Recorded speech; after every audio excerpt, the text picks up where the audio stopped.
Hey guys, so this video is probably going to be a bit of a long one because I, as you saw by the title, am, am doing proof that Jesus is the Messiah. So I'm actually doing, I'm actually reading from the Old Testament to show you this, from Isaiah chapter 52 through 53. And in these chapters, I found something quite interesting, and I'll see if you can see it as well. Awake, awake, Zion, clothe yourself with strength. Put on your garments of splendor, Jerusalem, the holy city. The uncircumcised and defiled will not enter you again. Shake off your dust, rise up, sit enthroned, Jerusalem. Free yourself from the chains of your neck. Daughter Zion, now captive. For this is what the Lord says. You were sold for nothing, and without money you will be redeemed. For this is what the sovereign Lord says. At first my people went to Egypt to live. Lately Assyria has oppressed them. And now what do I have here, declares the Lord? For my people have been taken away for nothing, and those who rule them mock, declares the Lord. All day long my name is constantly blasphemed. Therefore my people will know my name. Therefore, in the day they will know that it is I who foretold. I who foretold it. Yes, it is I.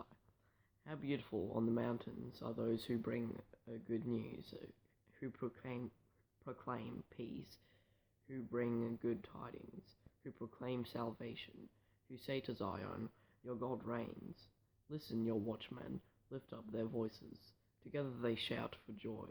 When the Lord returns to Zion, they will see with their own eyes, burst into songs of joy. Together, you ruins of Jerusalem, for the Lord has comforted his people. He has redeemed Jerusalem. The Lord will lay bare his holy arm in the sight of all the nations, and all the ends of the earth will see the salvation of our God. Depart, go out from there, touch no unclean thing, come out from it, and be pure, you who carry the articles of the Lord's house, but you will not leave in haste, or go in flight. For the Lord will go before you, the God of Israel will be your rear guard. See, my servant will act wisely. He will be raised and lifted up, and highly exalted. Alright, so here it's talking about Jesus. Just as there were many who were appalled at him, his appearance was so disfigured beyond that of any human being, and his form marred beyond human likeness. So he will sprinkle many nations, and kings will shut their mouths because of him. For what they were told, they will see, and what they have not heard, they will understand. So all of that was talking about Jesus.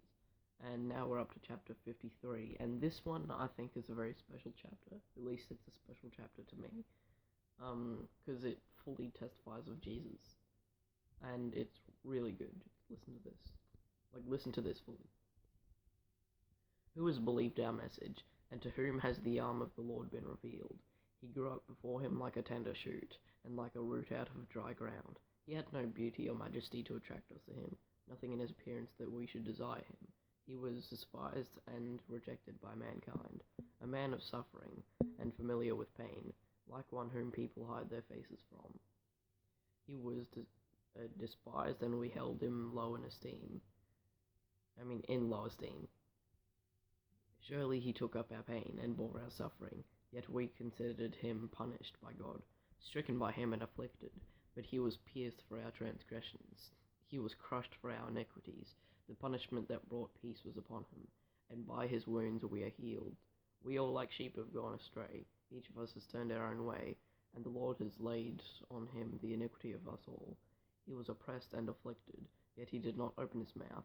He was led like a lamb to the slaughter, and as a sheep before its shearers is silent, so he did not open his mouth by oppression and judgment. He was taken away. Yet who of his generation protested? For he was cut off from the land of the living. For the transgression of my people he was punished. He was assigned a grave with the wicked and with the rich in his death.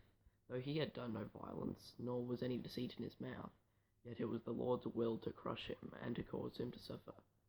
And though the Lord makes his life an offering for sin, he will see his offspring, the Christians, us, and prolong his days. And the will of the Lord will prosper in his hand after he has suffered. He will see the light of life and be satisfied. By his knowledge my righteous servant will justify many, and he will bear the iniquities. Therefore I will give him a portion among the great, and he will divide the spoils with the strong, because he poured out his life unto death, and was numbered with the transgressors. For he bore the sin of many, and made intercession for the transgressors. Alright, so that's the end of that. But basically what that's talking about is it's talking about, like, Jesus, how he was crushed for our iniquities, and, by his stripes we're healed, and all that. And that's what Isaiah 53 is talking about. It's a passage talking about the Messiah, but unlike what many of you would think, he actually has to die for the sin of the world, really. And, that's all of us Christians here on earth, that he's dying for. And I'll put some timestamps in the comments below, and I'll also put the passages, the scriptures in there. But that's the end of this video, my longest video so far, because this video would be about 6 minutes and 49 seconds. Anyways, see ya.